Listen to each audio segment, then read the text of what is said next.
The British referendum was just the latest wake-up call for the EU, and many rightly respond by calling for more reform. The problem is, it's not the reform that Mark Rutte speaks of when he said European where necessary, national where possible. Instead, they seek to pursue the 1950s European project, to build the United States of Europe, and to ask why it has not happened already. Donald Tusk was right to say that people are disillusioned with grand utopian visions of the future and just want us to cope better with the present. Now, in this chamber, we rightly talk about the lessons of history. But what about the lessons that warn of the peril when leaders become disconnected from their people?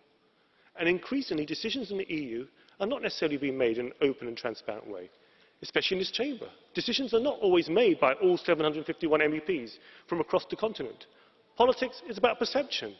And there is a perception that decisions are increasingly made by 5 men sitting in a room and cutting deals amongst themselves. This is not a perception of democracy, and if you really want to show that you're open and transparent, stop the Grand Coalition's backroom stitch-ups. My group does not want the EU to break up, but to avoid this, the EU must seriously change how it works. Whatever the challenge, more Europe is not always the answer. Ignoring the results of national elections and referenda and saying we continue anyway is not a good enough response. With or without the UK, there are a growing number of people across the European Union who want change. So my plea to all of you is listen to those who want the EU to meet the challenges of the future. Listen to those who want politicians to start addressing their legitimate concerns, even where we may disagree. And listen to those who want their leaders to focus on creating jobs and growth, rather than creating political utopias.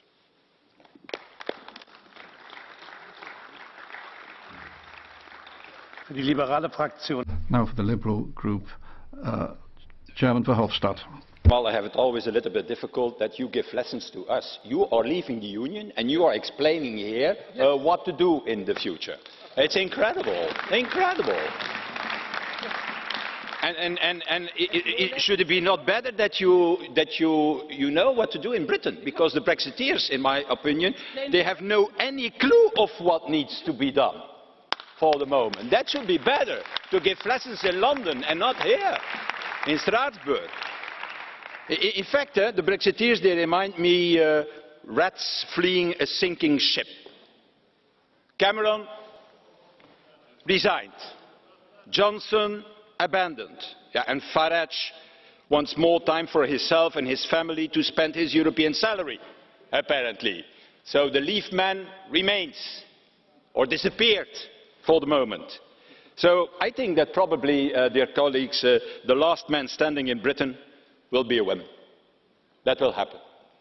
And it shall be like in the time of Margaret Thatcher, only a woman is capable to manage a divided Tory party, as we see it today.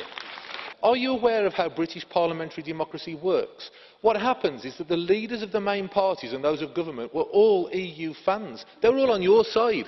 The people voted the other way. It wasn't a change of government, so when you say the Brexit side has no plan, the Brexit side isn't the government. So the government has to change to allow someone to be Prime Minister who will actually carry through the will of the people. That's how our democracy works, sir. So when you say these assertions, you're missing the point exactly of what a referendum actually is.